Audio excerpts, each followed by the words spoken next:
Kirk to Rayborn, report. I'm required to make a security confirmation. When I call my ship, if you list your personnel, cargo requirements, any special needs. Star Trek has always been more than just science fiction entertainment.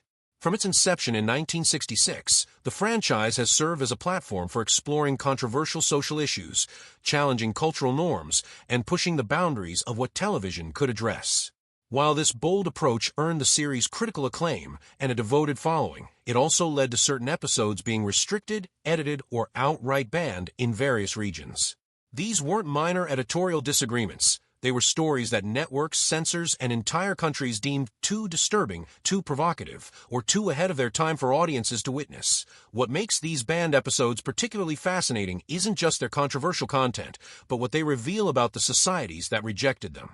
Each band tells a story about cultural anxieties, changing social values, and the tension between artistic expression and public sensibility. Decades later, some of these episodes remain unavailable in certain markets, serving as time capsules of both progressive storytelling and the resistance it encountered. When Miri first aired during Star Trek's initial season, it presented viewers with a premise that started as science fiction mystery but quickly descended into psychological horror. The Enterprise crew responds to a distress signal originating from a planet that appears identical to Earth. Same continents, same atmospheric composition, even the same architectural styles. This eerie familiarity immediately establishes an unsettling atmosphere that intensifies as the story unfolds. Upon beaming down, Captain Kirk, Mr. Spock, Dr. McCoy, and Yeoman Janice discover what appears to be an abandoned town from 1960s America. The streets are empty, buildings stand silent, and an overwhelming sense of wrongness permeates the environment. The mystery deepens when they encounter a hideously deformed man who attacks them in a frenzy before suffering violent seizures and dying before their eyes. This brutal opening sets the tone for what becomes one of the original series' most disturbing narratives. The crew soon meets Miri, a frightened young girl who initially flees from them. She refers to adults as grups, a childish corruption of grown-ups, and explains that she and the other children are the onlys, the sole survivors on the planet. The children live in fear of becoming adults because adulthood means transformation into violent, mindless creatures covered in lesions before inevitable death. The horror escalates when a landing party notices purple blotches appearing on their own skin, the first symptom of the disease that has devastated this world's adult population. According to Miri, once these marks appear, adults have only days before the madness takes hold. The crew faces a terrifying deadline: find a cure before they become the monsters they witnessed to Dr. McCoy's investigation reveals the plague's origin in a catastrophic scientific failure. Scientists on this world had attempted to develop a life extension treatment that would dramatically slow the aging process. The experiment succeeded in one horrifying way. The children age approximately 1 month for every 100 years, meaning Miri and her peers are actually over 3 centuries old, though they retain the emotional and intellectual development of children. However, the treatment carried a lethal side effect. Once these children reach puberty, the disease activates, transforming them into violent, irrational beings before killing them. This creates a chilling paradox. The children exist in a state of prolonged innocence, playing games and acting out childhood routines for centuries, all while knowing that maturation means certain death. The psychological implications are profound and deeply disturbing. These aren't really children, but ancient beings trapped in juvenile bodies, living in a perpetual state of denial about their inevitable fate. The situation deteriorates when jealousy and fear drive the children to turn against a landing party. An older boy named John, motivated by possessiveness over Miri, steals the crew's communicators, severing their connection to the Enterprise and sabotaging their ability to develop and test a vaccine. The children, led by their primal emotions and centuries of trauma, descend into mob behavior, capturing Yeoman Rand and physically attacking Kirk. What makes this episode particularly controversial is its portrayal of children as both victims and antagonists. The scenes of children swarming and beating Kirk were shocking for 1960s television. The episode doesn't shy away from showing these young people as capable of violence, manipulation, and cruelty, a direct challenge to the era's sanitized portrayal of childhood innocence. That Kirk's climactic speech to the children represents one of the episode's most powerful moments. Bloodied and desperate, he forces them to confront reality. The youngest among them will soon face the disease with no one to help them. This appeal to their better nature and their self-interest breaks through their fear-driven aggression. John returns the communicators, McCoy courageously tests the experimental vaccine on himself, and the cure proves successful. The episode aired once on the BBC in 1970 and immediately drew complaints from viewers who found it deeply disturbing. The combination of child endangerment, body horror, and the psychological trauma inherent in the premise proved too much for British sensibilities at the time. The BBC subsequently excluded Miri from syndication repeats for many years, and it remained difficult to access for UK audiences well into the 1990s. The controversy surrounding Miri reflects several cultural anxieties. The portrayal of children in peril violated unspoken rules about protecting young people from distressing content, even in fiction. The body horror elements, particularly the graphic depiction of disease symptoms and the violent death of the infected man, pushed boundaries for family-oriented science fiction. Perhaps most troubling was the episode's suggestion that children could be dangerous, that innocence could curdle into violence under the right circumstances. Plato's Stepchildren occupies a unique place in television history, remembered less for its science fiction premise and more for a single moment that changed the medium forever. The episode features the Enterprise crew encountering a society of beings with powerful telekinetic abilities who have modeled their civilization on ancient Greek philosophy, particularly Plato's concepts of ideal governance and hierarchical society. These beings, led by their ruler Parmen, possess the ability to control others' physical movements through sheer mental force. When Kirk and Spock arrive to provide medical assistance, they find themselves prisoners of this society's cruel whims. Parmen and his followers use their powers not for enlightened governance, but for sadistic entertainment, forcing the Starfleet officers to perform humiliating acts against their will. The episode's infamous moment occurs when Parmen uses his telekinetic control to force Captain Kirk and Lieutenant Uhura into an intimate embrace, culminating in a kiss. This brief scene became the first scripted interracial kiss broadcast on American network television, making it a watershed moment in the medium's history. Understanding the significance requires recognizing the social context of 1968 America. The Civil Rights Act had been passed only 4 years earlier. Interracial marriage had been legalized nationwide just 1 year prior, following the Supreme Court's decision in Loving v. Virginia. Many states, particularly in the South, still maintain deeply segregated social customs despite federal law. The idea of showing romantic or intimate contact between a white man and a black woman on primetime television was genuinely radical. NBC executives anticipated potential backlash, particularly from affiliate stations in southern markets where racial tensions remained acute. Surprisingly, the network itself didn't object to the scene. Their primary concern was whether local stations would refuse to air the episode or whether viewer complaints might prompt advertiser withdrawals. The production team shot alternative takes, some with the kiss, some carefully framed to suggest it without showing it, giving the network options. When the episode aired, the feared backlash largely failed to materialize in the United States. NBC received relatively few formal complaints, suggesting that American audiences were more receptive to progressive representation than network executives had anticipated. The kiss wasn't gratuitous or exploitative. It occurred within a context that explicitly condemned the violation of personal autonomy, making it difficult to criticize without defending the antagonist's abusive behavior. However, international reaction proved different. When Star Trek reached the United Kingdom, the BBC made the decision not to broadcast Plato's Stepchildren at all. The official explanation cited the episode's violent and sadistic content. Parmen's telekinetic torture of the crew members includes forcing them into painful positions and humiliating scenarios. Many observers believe the kiss itself factored into the decision, with network executives concerned about conservative viewer reactions in Britain. The episode's ban in the UK reflected not just racial attitudes, but also differing cultural sensibilities about representation and propriety. British television operated under different standards than American networks, with stricter guidelines about content that might be considered offensive or inappropriate for family viewing.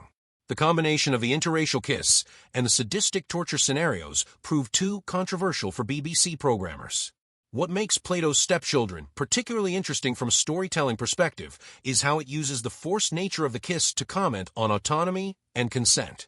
Kirk and Uhura are explicitly shown resisting, making clear that they're being violated by Parmen's control. The episode doesn't celebrate the kiss as a romantic moment, but condemns it as an abuse of power. This nuance may have been lost on censors focused solely on the visual of interracial intimacy. The episode's legacy extends far beyond the controversy. Nichelle Nichols, who portrayed Uhura, later recounted how the scene resonated with viewers. She received letters from interracial couples expressing gratitude for seeing their relationships reflected on screen, even in this complicated context. The moment became symbolic of Star Trek's commitment to representing a future beyond contemporary prejudices. Whom Gods Destroy plunges viewers into one of Star Trek's darkest narratives, exploring themes of madness, identity, and the thin line between heroism and monstrosity. The premise begins simply enough. The Enterprise is tasked with delivering a revolutionary new medicine to a remote psychiatric facility on Elba II, a planet that serves as the Federation's asylum for the criminally insane, individuals too dangerous for standard rehabilitation but deemed worthy of humane treatment rather than execution.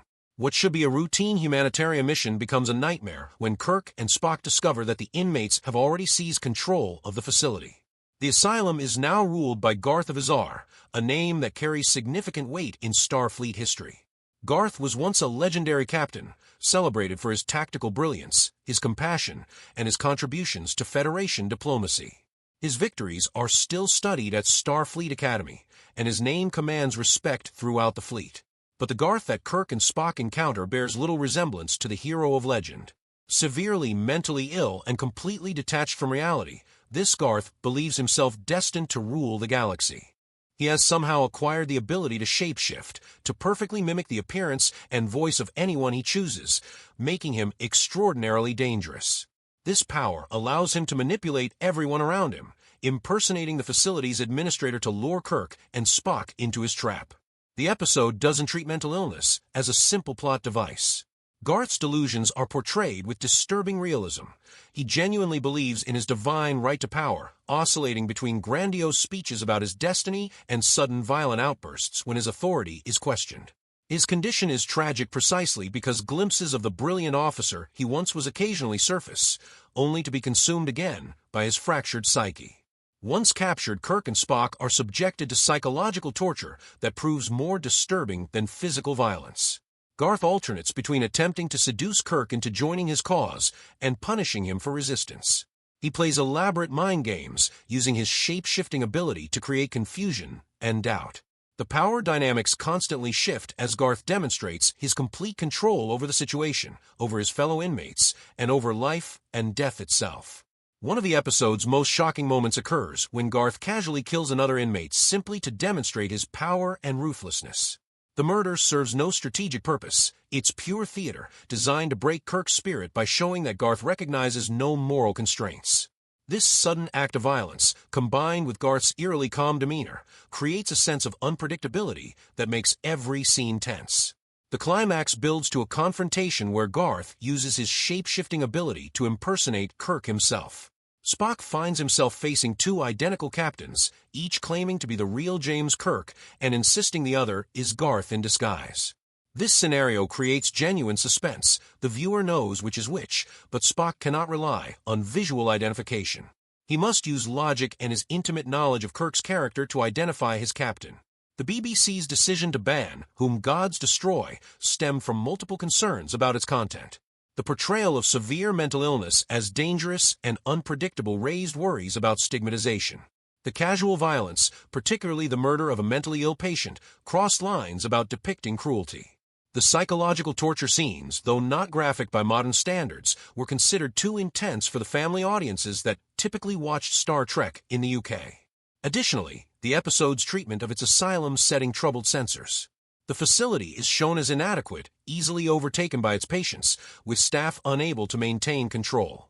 This negative portrayal of psychiatric care, combined with the suggestion that mentally ill individuals pose inherent dangers, conflicted with ongoing efforts to destigmatize mental health treatment in British society. The ban also reflected timing and context. When Star Trek reached British television, mental health advocacy groups were working to change public perceptions about psychiatric conditions and treatment facilities. Whom Gods Destroy, despite its science fiction setting, seemed to reinforce exactly the fears and stereotypes these organizations were trying to combat. The episode's depiction of a celebrated hero reduced to madness and violence felt particularly problematic. Understanding why these specific episodes face bans requires examining Star Trek's broader mission and methodology. Creator Gene Roddenberry explicitly designed the franchise as a vehicle for social commentary, using the cover of science fiction to address controversial contemporary issues. By setting stories on alien worlds with strange customs, he could explore topics like racism, war, authoritarianism, and social inequality without immediately triggering network censors' concerns. This approach worked remarkably well during the original series run. Episodes tackled the Vietnam War, Cold War tensions, racial discrimination, and political extremism, all subjects that would have been difficult to address directly in late 1960s television. The futuristic setting and alien characters provided enough distance for networks to approve scripts they might have rejected if set in contemporary America. However, this same boldness occasionally pushed too far for certain markets and cultural contexts. What played as progressive social commentary in the United States sometimes read as needlessly provocative or disturbing in regions with different social values and broadcast standards. The BBC, operating under stricter content guidelines and serving audiences with different cultural reference points, frequently found Star Trek episodes problematic. The pattern of BBC bans reveals consistent concerns, graphic violence, disturbing psychological content, and challenges to social conventions about race, sexuality, and mental health. British broadcasting standards emphasize protection of viewers, particularly children, from potentially traumatizing or disturbing content. Star Trek's willingness to show suffering, to depict mental illness dramatically, and to challenge racial boundaries repeatedly conflicted with these protective standards. Decades later, most of these banned episodes have been released in the UK and other markets, allowing audiences to judge them with modern eyes. The controversies that once seemed so immediate have largely faded, replaced by recognition of Star Trek's role in advancing television's capacity for serious storytelling. Miri is now appreciated for its bold exploration of scientific hubris and the loss of innocence, though modern viewers still find it disturbing. Plato's Stepchildren is celebrated as a milestone in representation, with the controversial kiss recognized as a significant moment in television history. Whom Gods Destroy remains a powerful examination of mental illness, heroism, and identity, though its treatment of psychiatric themes feels dated. These episodes remind us that art which challenges boundaries will always encounter resistance. Star Trek's banned episodes weren't mistakes or failures. They were bold attempts to use science fiction as a mirror for society, to address difficult truths, and to imagine futures beyond contemporary limitations. The fact that they provoked such strong reactions proves they succeeded in their mission to make audiences think, feel, and question their assumptions. The bans themselves have become part of Star Trek's legacy,